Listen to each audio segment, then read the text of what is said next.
National Weather Service in Wilmington has issued a flood warning for Pendleton County until 12:30 a.m.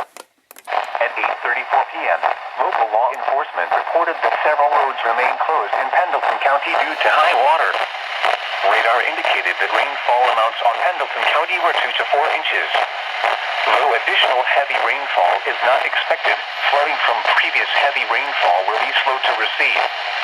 Some locations that will experience flooding include Falmouth, Butler, Morgan, Moscow, Mount Auburn, Hillfort, Browning Corner, Greenwood, Gardnersville, Peach Grove, Kincaid Lake State Park, Knoxville, Marcus, Ivor, Catawba, Gene Snyder Airport, and McKinney'sburg. Turn around.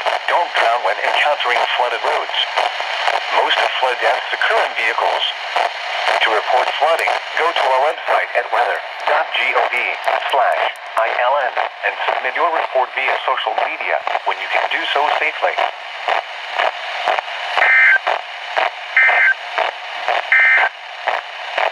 Here is a